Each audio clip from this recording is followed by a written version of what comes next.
the Los Angeles equivalent of Bill Graham. Well, it started in the 60s, in the mid-60s at the Shrine Auditorium. Okay, the Shrine Auditorium. Basically, it was the follow-up to the Mother's Invention's first shows at the Shrine. Frank Zappa led these promoters to start a company called Pinnacle. Pinnacle. Pinnacle. Okay, so Pinnacle, they were the big concert promotion company who did it at the Shrine. Anywhere else? They did one of the first rock and roll shows at a stadium, which was the Rose Bowl. At a stadium called the Rose Bowl? Correct. 69. I think I've heard of the Rose Bowl. First big rock shows. There were two guys. The first guy was named Sepp Donahauer, and he's got 4 or 5 pages in the history of rock, the book. Sepp Donahauer. Sepp Donahauer. Oh, Sepp. Seppi, as people call him. Okay, Seppi. And Seppi was cool because, along with his partner Mark Chase, these guys were USC guys. Mark actually grew up just off the Arroyo here in Pasadena, so he's a Pasadena local, went to USC. And with Sepp Donahauer, they started this company, and they brought the English to LA. They were significant because the first Hendrix show at the Shrine, the first Who, they brought the Velvet Underground to LA. They were kind of significant. They, a lot of firsts.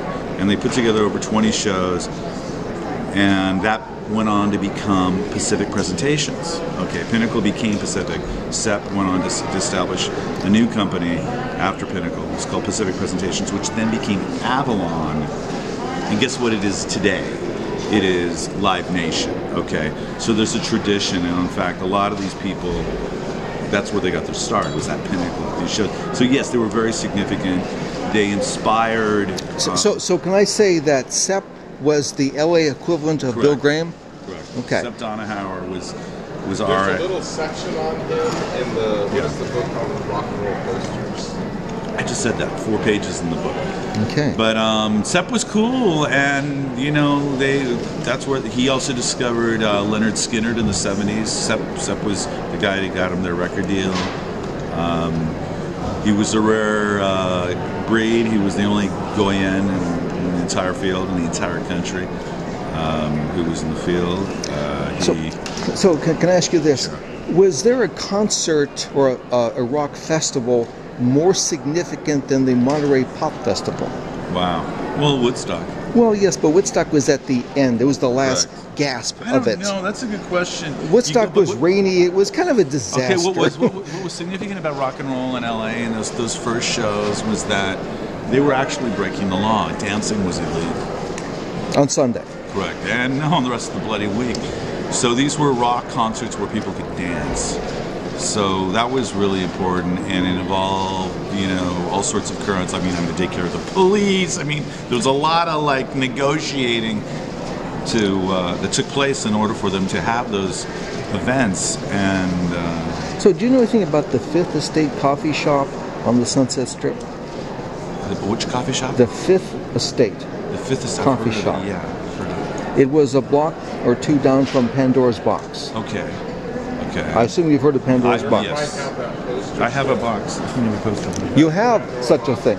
You have a Pandora Box poster. You might have sold the other poster though. Well, let's see that. Yeah, I used to. That's not it. The Renaissance I had a Pandora's Box poster, I swear to God. Okay. It's in the house. And so what was it promoting? Okay, so it was just promoting the fact that you could go there on the weekends and dance and that kind of stuff. So, in that era... Oh, check this. Speaking of Pinnacle, this is a Pinnacle image. Oh. This is a Pinnacle... I did this, I published this for the 40th anniversary for the first Jimi Hendrix show at the Shrine Auditorium, 1968. We did this with John Van Hammersveld, who was the Pinnacle artist. And John also designed Magical Mystery Tour for the Beatles, and also did the cover of Exile for Main Street for the Rolling Stones. Wow. And we did 50 of these. They are serigraphs, oil bastings. Well, that's the hard ones. Correct. So Purple Jimmy. Jimmy. I do these for $1,000 now. Now, what song would go with this? Purple Haze. Okay. So how much would this sell for today? $1,000. $1,000.